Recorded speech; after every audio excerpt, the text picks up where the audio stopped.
Hello, everyone, and welcome back to the Journey Out podcast. I'm not going to lie, I'm a little excited for today's episode. I'm excited. I'm just like crazy blown away excited. And so we have some amazing individuals here today, and I just cannot wait for them to just impart all of their wisdom on you guys. So please like, share, subscribe, join the family. We are seeing everybody who's subscribing to the channel, and we're like almost at 1,000 subscribers. So we are doing absolutely amazing, and we can't do it without you guys. So continue to share, like, and subscribe. Leave us some comments. Just go all out. We appreciate you guys. So before we just have some fun, let's just get into it, right? All right, let's hop in. I know some people probably had it hard, but I was blessed. I ain't never saw my mom and dad in stress. They only shows success. I'm living comfy from the sweat out they backs. And that's why all I ever wanted was to give it back. I'm not ashamed cause I was raised right. Nope. I would only be ashamed if I didn't help you fight through the pain. Help you journey out the games that your mind played. No matter what, I'm never letting my shine fade away. Forever searching for knowledge, hoping I find grace. Keep your intentions pure, be sure about the risk you take. Pop said failure builds character. I came up short a time or two. Your mind know what your heart been through. Don't let that pressure startle you, and faith out in the Lord will do you justice. We sat and we discuss it. This assistance for the public. A little love will help recover from your struggle. If iron sharpens iron, and let's turn out together forever. J.O.P. That's Journey Out. Journey Out Podcast. Welcome to the Journey Out Podcast. All right. So we have three gentlemen sitting right next to us. We have Mr. Cliff, we have Mr. Shawn, we have Mr. Alonzo. First and foremost, please go in depth. Tell us who you are, what you do. Well, thank you for having us. My name is Cliff Montemayor, CEO, co-founder of Ride and Safe Non-Emergency Transportation. So we cover 24 counties throughout North and Central Texas. We do interstate, out of state, basically wherever people need to go. Awesome. All right. Who do we have here next? My name is Shawn Shannon, and I am a co-owner of Shannon Non-Emergency Transport. We basically serve Tarrant and Johnson County here in the Fort Worth area. We have 12 vans. My wife and my youngest son work with us, and yeah, we love the work. Awesome. And not last but not least, but go ahead. I'm Alonzo Burton, and I run Comfort Care Transportation, Non-Emergency Transportation. I'm based in Kansas City, Missouri, in the metro areas, about 4 or 5 counties that we serve. And just been in this business for about 2 years and a month, and looking to open up an office here in the North Dallas area. Awesome. Okay, so one thing you all have in common is non-emergent transportation. All right, tell us a little bit about that. How did you get started? What was your journey in opening up Ride and Safe? So my journey began as, by trade, I'm a paramedic and firefighter. Okay. So I've worked the box, I've owned and operated EMS systems, startups. And so a lot of that journey was taking care of people. So my last place where I started an EMS system is Granbury, Texas. And so large retirement community. And when those folks get sick, a lot of times they don't want to go to the hospital because they're there, they moved to Granbury to retire. Their children are off, their friends are of their age or older, and they always have that fear that they're not going to return home. They're going to be put in a nursing home or something else is going to happen. So I had one couple that moved to Granbury to retire, and they were doing great. Well, he became ill and she became his caretaker. So for a while we transported him. He ended up passing away, and then she was living alone, and then she became sick one night.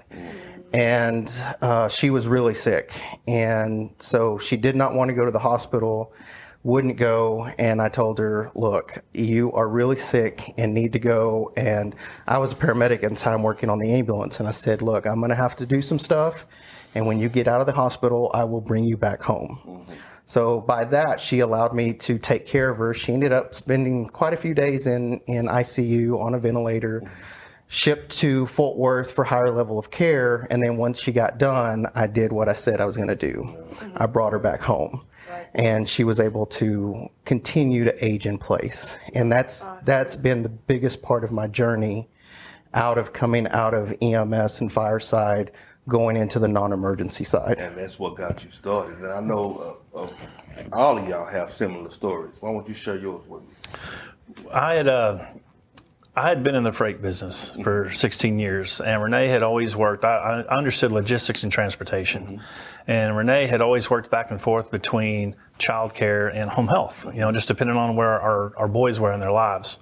And we had just gotten to a point in our lives where we were crashing again financially, just to be real blunt. Right.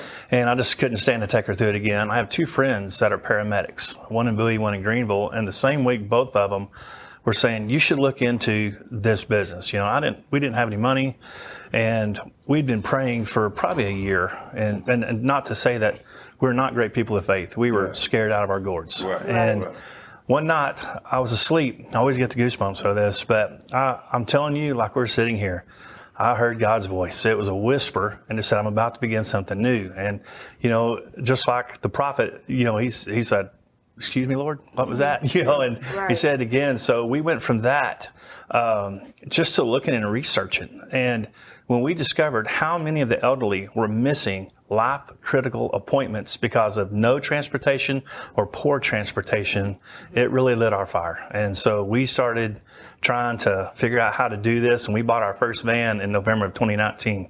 Wow. And just went from there. Awesome. And you, sir? Similar to these gentlemen, I had a tragic event that took place. My mother was involved in a head-on collision, and that person hit and ran, and it was right during COVID. And so she had to spend 3 weeks in the hospital. She broke her femur, bone in her hand, busted her eardrums from the airbags deploying, which saved her life. Had no idea that this industry even existed. But because of COVID, we weren't able to go see my mom for the first week she was in the hospital. And me and my two sisters had to take turns. You could go in, one person can visit a day, and you had to stay all day or unless nobody could go back. So we would take turns just visiting my mom. My mom worked really hard to get out of the hospital and had a lot of fear in regards to COVID. And now the doctors was going to place her in a rehab facility once she was ready to leave the hospital. Well, of course, at that point, we were like, we don't want mom to go to a rehab facility. So we had to do some augmentation of the home, remodeling the home, make some ramps, opening some doors for the wheelchair and do those things. And so it's like, okay, how she's going to get to rehab? And that started the journey. Yeah. And first, I had to find a company that I didn't even know what to search on the internet. Yeah. And so it's wild that I'm in this podcast right now because I know what it's like to not even know that this exists. Right. And so when I did do that, I identified 4 companies, and the websites, I could tell that the websites weren't even looked at by the companies. But I called one. I actually called the cheapest and the closest. And sure enough, they pulled up, and my mom refused to go. All right. So many people find their passion in what they do for life through experience. Right. I have a twofold question, and y'all can just jump in and ask whoever wants to. How did your experience and your passion shape you going into the non-emergency transportation business? And also, how do you see your growth? For me, the experience was on the medical side, because we would always take people to a higher level of care, and that was always taking them from their home. And it was like when those folks went to higher level of care, how are they going to get back home? Because those transportation companies that were in the city never left the city limits. And so that's how we generated ours, is that we took care of everybody on the outside.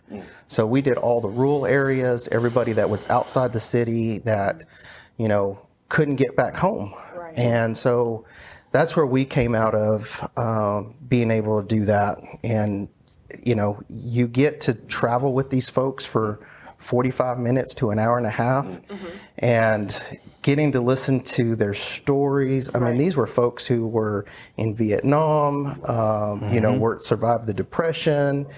The stories they have are amazing. If we would just take a little bit of time to sit and just listen, the month or the value of the information they have is amazing. Right. And I want to kind of break this down too, because we don't have just three different NEMT companies sitting on the stage. There is a connection here. Yes. And so what I really want to break down, because you talked about the experience, and it's pretty much like a shared experience. Everybody either saw a gap, they were affected by it personally. Yes. So it's a shared experience, but also you, Cliff, have some connections to both of these gentlemen that are sitting next to you. Kind of tell me a little bit about how this relationship kind of just formed, expanded, and how it impacts the work that y'all do. Well, Ride and Safe has been in existence for 18 years, so we've been doing this a little while. So there's lots of blood, sweat, and tears that's come out of this. I've learned a lot. I've had a lot of failures, learned how to get back up and make things better. Yeah. Shawn, I actually met a few years ago, and it was one of those times that, he's a rival, he's a competitor, not gonna share my information. And, because it took me so much to learn, how to do this and do it right. But I got to know Shawn. He actually reached out to me, and, they're a faith-based company. They do everything well. They do the background checks.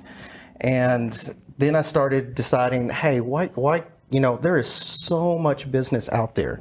There are so many people that need transportation. Why couldn't we do this together? Right. And so we created kind of what we call an NEMT care network. So providers that we brought together, that we make sure we hold each other accountable, that we have the same insurance levels, we're doing the same training, customer service, our call centers, from dispatching to our mechanics, making sure our vehicles are safe, the tires are inspected, the vehicles are inspected, our drivers clean their vehicles. And so then I went into, I hate to say coaching, but more mentoring, like bringing people on. People would tell me, you have this wealth of information, would you share it? And so I did with a lot of people, and nobody would ever move on it. And then I had somebody tell me, if they don't have skin in the game, they'll never move. Right. And they were like, you need to charge for your knowledge. Right. And so I went that way, and I was like, well, I don't want to make money off of it, but I do want to develop people and grow people. Right. And that's where a lot of this came from. And then I met Alonzo and at NEMT conference, and he was like, would you mentor me? And I was like, yeah. And I had already done a couple other gentlemen, and they've started NEMT transportation companies from the ground up and have been successful at it. And so I've just grown from there. I love teaching. I love mentoring. I love watching people grow and have passion in this industry.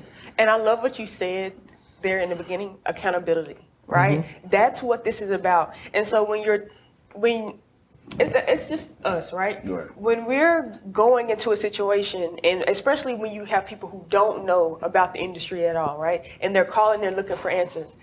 You could go the cheapest and the closest route, and then the guy or woman shows up, and you're like, what is this, right? Like, who is this person coming to pick up? I don't know this person that's taking my mom to the rehab. I don't know really anything about this company. I just know that they were the closest and they were the cheapest. But what you're talking about is actually a framework for integrity. Absolutely. You're talking about, hey, we know that the audience that we're serving is vulnerable. So let's make sure that we're holding each other accountable, and let's bring up other people to have this just amazing framework of transportation, which is amazing. And another thing he said, there's no competition. It's no competition. Yeah. Right? And you're helping others, right? And you have all this wealth of knowledge, and you said, hey, let me try, because I was the same way. Listen, I'm doing this. I don't want to talk to nobody. Yeah. Right. Don't come over here. I'm going to keep it to myself. But that's not us serving the greater good for the people that need help. At all. So kudos up to you guys. Yes. And so let's talk more about just the value and the importance of non-emergent medical transportation. So first and foremost, the easiest question, why is NEMT so important? Why is it needed? Anyone can take that question. Well, I would say simply I forget the millions of dollars that it costs for just in missed appointments. The overall health of our passengers. One of the things I always tell the rehabs that we have contracts with is that they're your residents, they're our passengers, they're a resident of our vehicle, and we care about them just as much as you do. And them being able to have a comfort level to know that they're going to be treated, comfortably. They're going to handle with care. It's going to be timely. We're going to be communicated to well, and we're going to try to build relationships. Right. And so it's just the overall health of our aging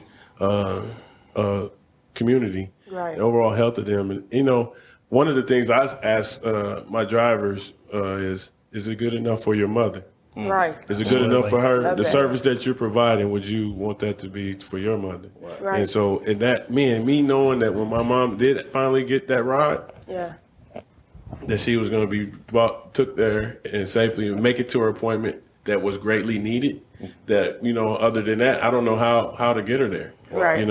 So it's very important, especially for people with loved ones. Most of the people we serve are their kids or family are calling.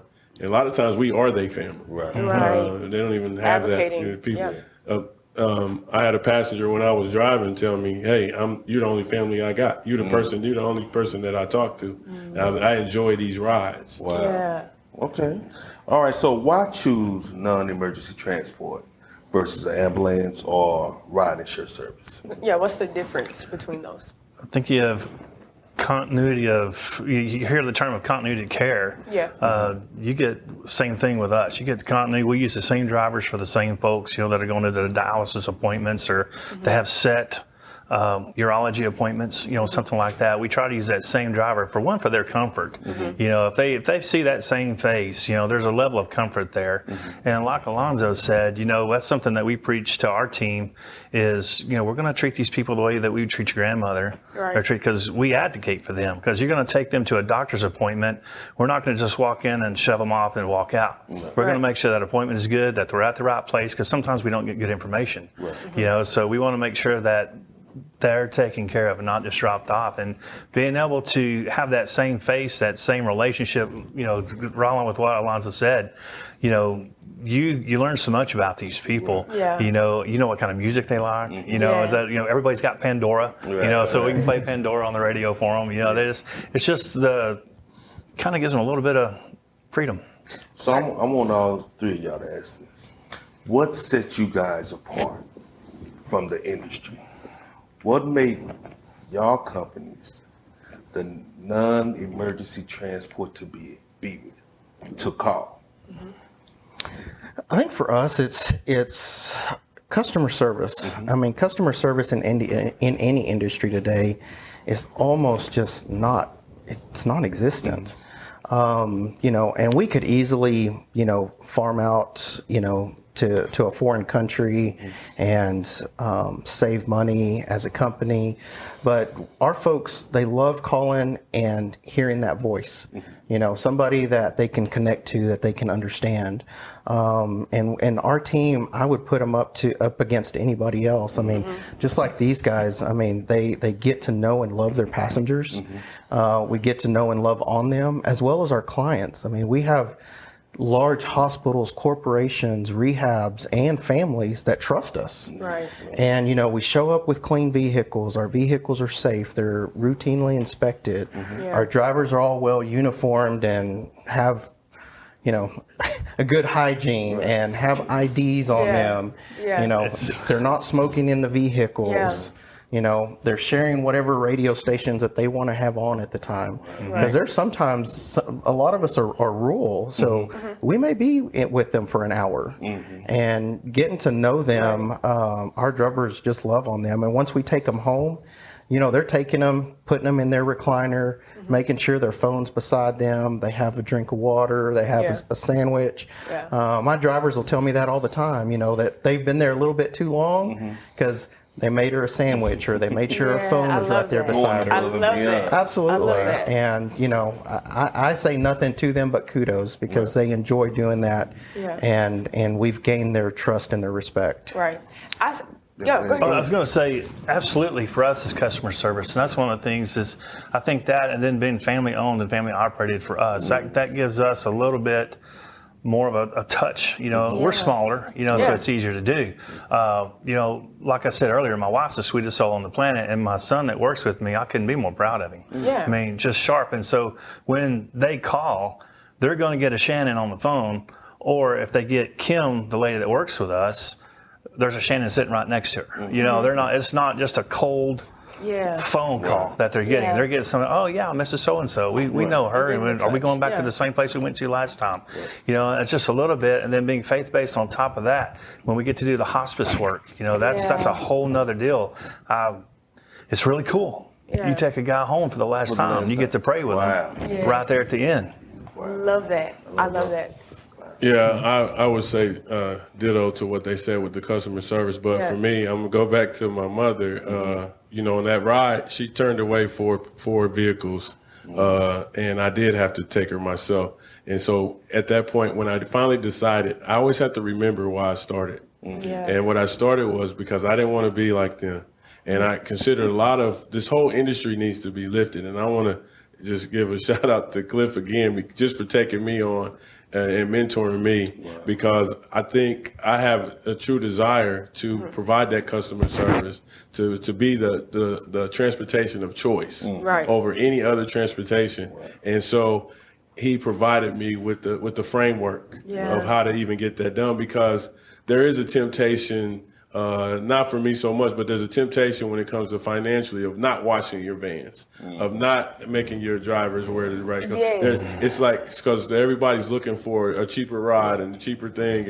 And a lot of times the people who book you are not the passenger. Right. And they don't even see your van. They don't even know what it is. So it's not incentivized to do that. Yeah. And so what separates Comfort Care where we are is that we are trying to provide a quality service, a timely service. You know, we have standards, and we let people know those standards.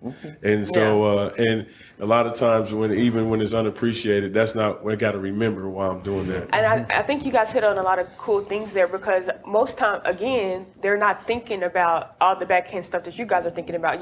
They're just thinking, I have to get mine from point A to point B. She can't even sit up all the way on her own to go to ride in my car. So they're not thinking about, well, is the car that she's going to get in clean? Or is the driver certified for memory care, or just random different things that you guys put into it that you don't think about. And I think that is what sets you guys apart. That above and beyond, like, you don't have to, right? We'll talk a little bit about kind of mandates and things, but you don't have to. But those things do kind of, it enhances the ride for the passenger. And I love that you guys say that. But I also want to know, ideal situation, right? Because you have somebody listening to this episode, and they're like, okay, mom does need a ride to go to rehab or wherever that may be. What is the ideal scenario? Like, give me a scenario of, hey, this is when I should call Ride and Save, Shannon NEMT, Comfort Care. This is when you should call for our services. So that's actually a great question, because we actually did this in the city that we're based in with the Cleveland Fire Department. So they were getting a lot of calls for non-emergency transportation. So you're taking that ambulance, you know, a critical asset for the city for emergencies, to go take somebody to dialysis or to the hospital for x-rays that is not urgent, you know, that can wait, you know, 2, 3, 4 hours. It's not something that has to be done right away. Right. So we did set that criteria with the fire department's help and did the training. And actually, I just found out a few weeks ago when I talked to the chief that we took 400 calls off of their manifest just last year. Wow. And so with the growth of their city, the way that the city's growing so rapidly, they added on another 400 calls. So just think, if they hadn't if we hadn't taken that burden off of the 911 system, Right. they wouldn't be able to serve Right. these other true emergencies that are happening. Right. So the same thing with our folks. We may have folks that have fractured a hip or broke a leg Right. or something, and just utilize us for 6 to 8 weeks to get to and from their doctor's appointments, and then they don't use us again. So that's kind of what we do, is just serve those who can't at the moment. Right. Awesome. I love that. And so I know you have spoken about rural areas. Mm-hmm. So let's talk a little bit about why is it a little harder in rural areas, and pretty much what are your plans or projects that you have to currently improve NEMT in those areas? Anyone can take that. Yeah, I just Anyone. Okay. the big thing for that is just that they're limited on the access to the options. That's the big thing, and they'll be charged, like to come from Fort Worth out to Granbury or somewhere like that. They'll charge them miles out there, miles back to the doctor, then miles back to their home. So they're getting hit quite a bit. That's something that we're real sensitive about. I mean, Yeah. you can't go upside down, but we're going to give them a good break, on that, because we tell everybody, my wife and I, we're country people, we are. And so we have a heart for that. We love the rural, Yeah. thing, and they get to stay at home. Yeah. As if we get to help them stay at home that much longer, then we're doing what we need to do. Right. Right. I'm actually located in the heart of our city, and so I'm right dead in the middle. And so, but what I found is that there's a lot of demand for that, just because, like you said, there's not a lot of people providing that service for them.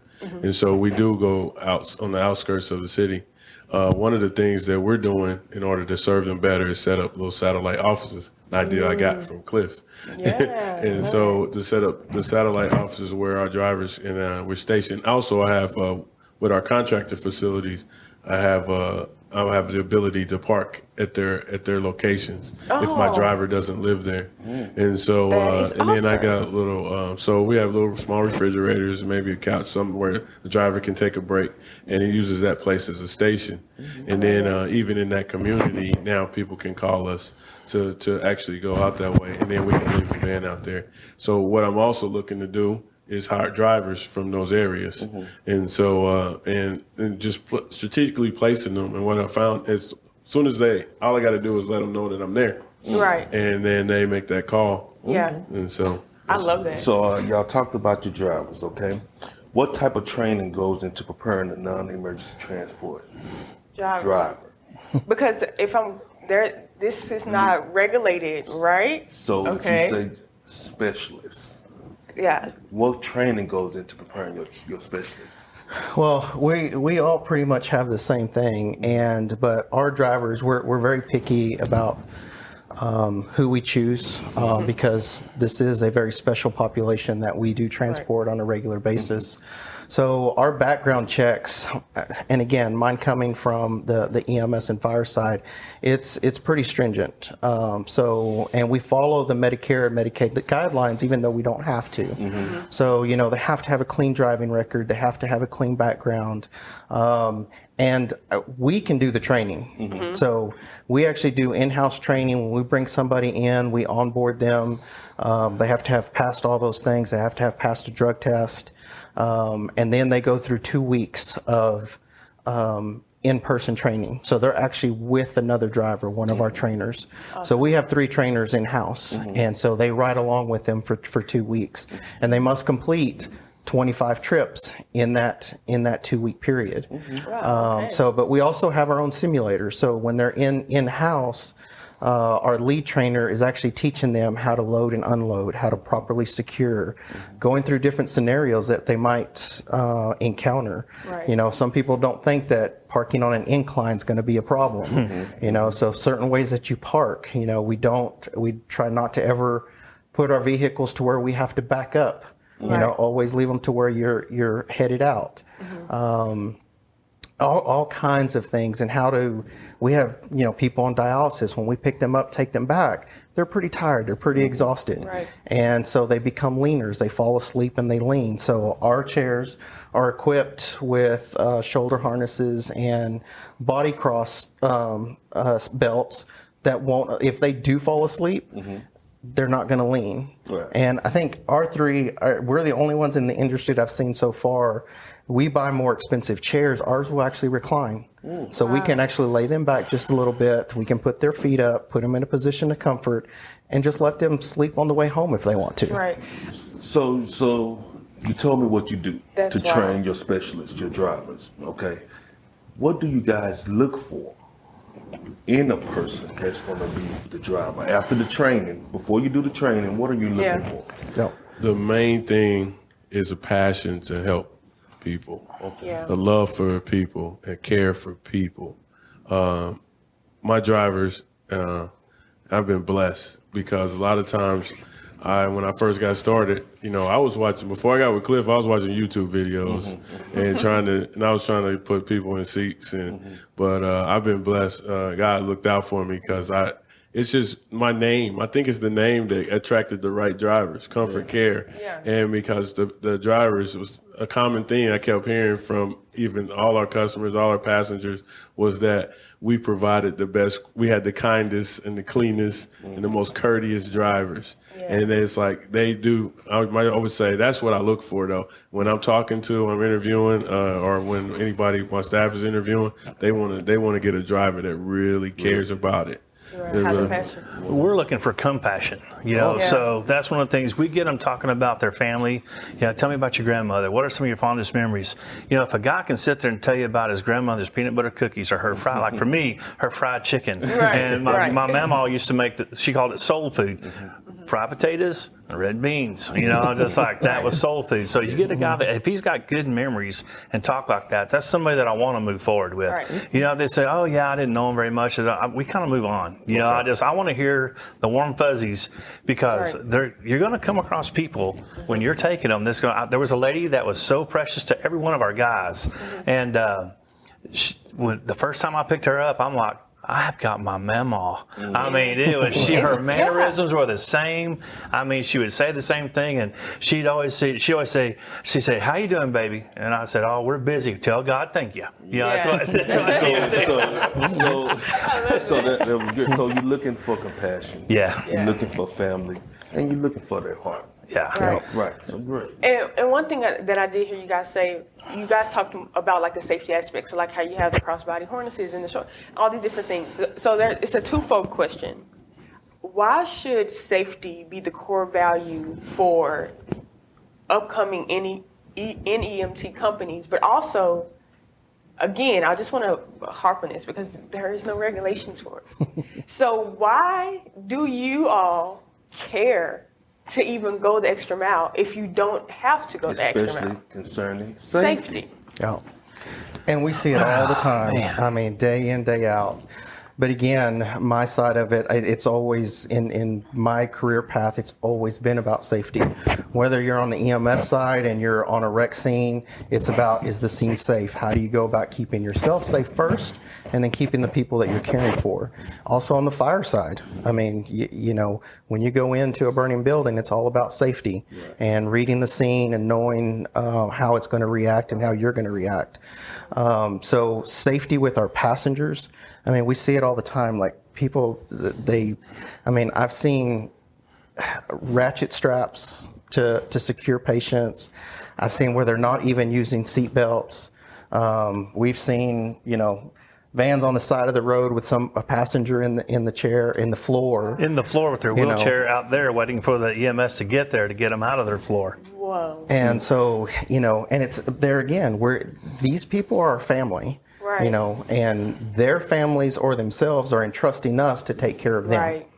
And so if that's how I'm going to take care of my mother, my grandmother, that's how it's going to be done. Right. And, we all spend a lot of money in safety equipment, in our chairs, in training. Tires. Right. Yeah. Lord, we spend a lot of money on tires. And an incentive is, what I didn't know when I started is the insurance cost. Yep. Yeah. And this whole industry needs to be lifted when it comes to safety, because when those things happen, there's this that drives up that price, and then also it gives you a less ability to serve people, just because they can't pay that cost. Right. And so if we can keep our costs down and provide that safety, I mean, more importantly, the safety of those individuals, and we really care. And at the end of the day, y'all, we're sowing seeds. Yes. Right. And if I'm mean to an elderly person, Amen. Exactly. Yeah. it's going to happen to us somewhere down the line. I'm not going to treat my wife properly or my grandbabies properly. We're sowing a seed with every breath we take. I love and that. we Love thy have neighbor to. as thyself. I love Treat people that. how you want I to be love treated. that. And so we're going to wrap up here. And so final question that I want to ask you guys. What should families who are looking to get a ride set up for their loved one to go rehab, dialysis, whatever that looks like? One, what should they expect in the ride? But what are some questions they should be asking these non-emergent medical transportation companies? Well, we all get it a lot. And so the one reason I love that you're doing this is because a lot of people don't even know that we exist until it's too late. And then they're doing an internet search and we don't know what they're going to get. Right. So, the big thing for us is being properly insured. How are our drivers trained? When they call in, they're going to get a series of questions to make sure that we are the right fit for them. Because if we're not the right fit, we're not going to do the transportation. Shawn may do things different, and he does have things different. He's got a different weight limit. We'll refer to them, to do the transport. And I know he does the same thing back for us. But again, it's all going back to that safety. When they call, they're going to get an actual person. Right. They're not going to get a recording, and they're free to ask all kinds of questions. And our ladies in the call center will answer all those questions for them. And if they can't, they'll reach out to me, and then I'll take the phone call. Awesome. We tell them to also to get referrals. Yeah. I'm happy to say, I'll give you a couple of our customers. You call them, see how we're doing over there. Right. That's so important. And the hard thing is, the reality of it is, it's expensive. And if they're saying, well, the cost is the first and foremost, there's people out there cheaper than us. Right. And so it is private pay at this time. Okay. Yep. Private pay at this time. One of the things that I'm teaching my call takers and dispatchers to do is manage the expectations, because people don't know the questions to ask. So we actually tell them things to look for because they usually call and ask for the price. And that I'll call you back. Well, I'm going to tell you, not to you speak down on any other company or anything, but I'm going to tell you, just like you asked, what separates us. And the reason why we might not be the cheapest, I'm like, we don't cost the most, and we're not the cheapest, but we are the cleanest. We are the most courteous, and we take the measures to provide a safe ride and make your loved one comfortable. Right. And we let them know that. And so even when it comes to our communication, how we communicate, make sure what we're going to do, we're walking them in and checking them in, and we're not going to leave them in some place where they're not ready, or we make sure that we're going to communicate. We'll even communicate to you that we actually dropped them off safely. Right. And so a lot of that is letting them know that, because a lot of times they're like, well, I didn't know. Yeah. I was like, well, is this a will call? A will call. Okay, well, from the time that you call us, we're probably 20 minutes away. Right. And that's our aim. And so, but what we will do is communicate with you in ETA. Right. And so, but if you want to, then we offer them the option. So of us staying with them, we offer them the option of not making it a will call and saying, okay, you're going to know when you're going to be ready. Yeah. Then if you make that, then we'll treat that as an appointment. Right. And so, now they start working with they start asking questions of how long is this appointment going to take? Right.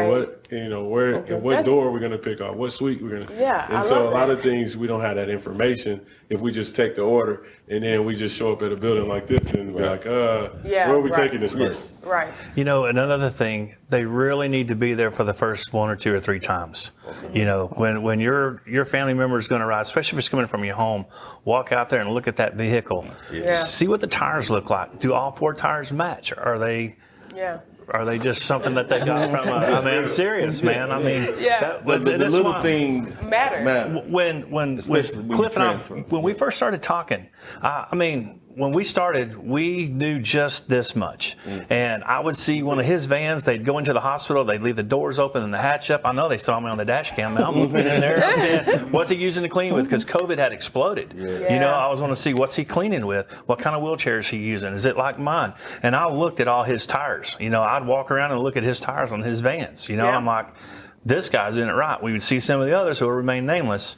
And man, you see where the outside edge is just smooth. I'm like, that's a junker. My very first trip, I was my only driver. My very first trip, first facility I rolled up to, there was a van, like he said, it's open. They got all the doors open. I promise you, I saw a blood stain on the carpet, and it was old. And I looked in there, I was like, people are getting in that. And I was like, oh Stink. man. And it matters. It matters. Everything you guys have talked about today matters. And I am just so honored to have had you gentlemen on the podcast today, because I just know that this is going to bless so many others, and also kind of shed light on the industry as a whole, because not only is this about, you know, the passengers and who you're transporting, but it's also about bringing up the next people who are going to start NEMT companies and how to do it right and how to do it with efficiency, but also integrity. And so I appreciate you guys. I thank you guys for coming on and just giving us all this knowledge. It's just amazing. I thank y'all for y'all passion to serve Yes. others, right? And Really. taking those little details and making it worth that patience ride. Yeah. And y'all Yeah. non-emergency So, transportation. Listen, God bless you guys. Thank y'all. And I hope this was just as informative and just like awesome as it was for me. Like, I just love sitting here, being able to answer and ask all of these amazing questions that they had. So, you guys, if you don't know about Riding Safe, Shannon NEMT and Comfort Care, please, please, please just click the links in the bio. We're going to have everything set out for them. Please just go ahead and ask those questions. Get the next appointment set up, because you're going to be in really great hands. And if you have any more questions for them, that's when you want to reach out to these gentlemen and just ask all the questions that you can. And if you are a guy or lady who wants to open up their own company, hey, you got the mentors right here. So please feel free to reach out to them. I hope you guys had a blast today. This was an awesome episode, and we will catch you on the next one. Peace out. Peace.